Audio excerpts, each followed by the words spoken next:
areas on the main floor, but there's a newer second-story loft that must have been added on after the fact, which now holds a storage area and an entertainment room. It's where I used to bring my friends to hang out. But I haven't touched the second floor since the day I moved. Walking from Elliot's room, I wait until I'm out in the hall to turn on the flashlight I've brought, keeping the beam away from the windows. The hall and the living room look much the same as when I last lived here, 6 months ago. Except all the photos of us have been hidden away.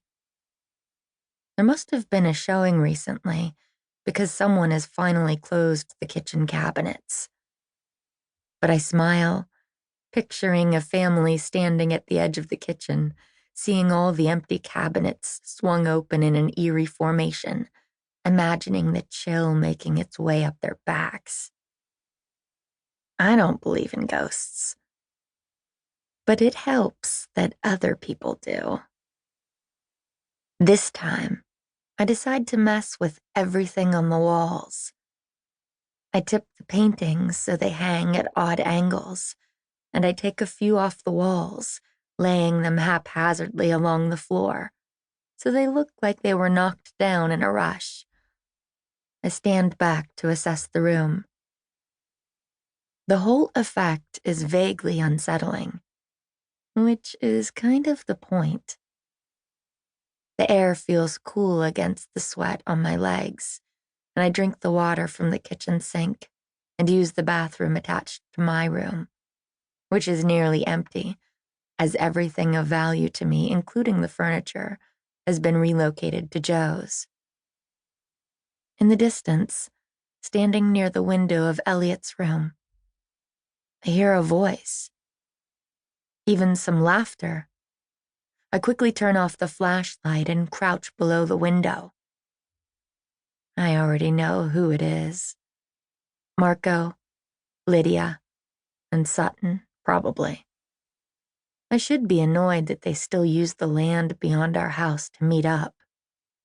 I should probably feel some sense of propriety, or betrayal. I should want to know why they're here on a Friday night, without me.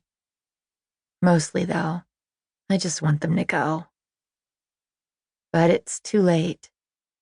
I hear gravel kicking up as someone jogs toward the house. I peek out between the curtains, see a shadow near the detached garage behind the house. I can tell it's Marco from the way he stands with his hands in his pockets, and the way his hair, which I used to love to run my fingers through, sticks up at odd angles. "Kennedy," he calls, his voice unsure. He takes a step closer, but not too close. When I don't answer, he rocks back and forth on his heels and drags the side of his foot through the dirt. He takes a tentative step forward and then back before looking up at the sky as he turns around. He stops moving. "Come on," he calls, turning back to the house. "I saw the light. I see your bike. I know you're in there." I watch as he shifts from foot to foot. "I'll just wait you out," he adds. But he won't. He also won't try to come in. He hasn't even crossed into the yard. Marco spends what feels like an eternity hovering around the garage, standing beside it, sitting in the dirt, standing again. "Kennedy!" He finally shouts, drawing out each syllable and tilting his head back like he's a wolf and I am the moon. And I wonder if maybe he's drunk. The voices nearby stop. "I'm sorry," he adds.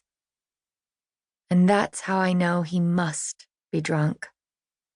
The words come 6 months too late. He eventually walks back toward the voice.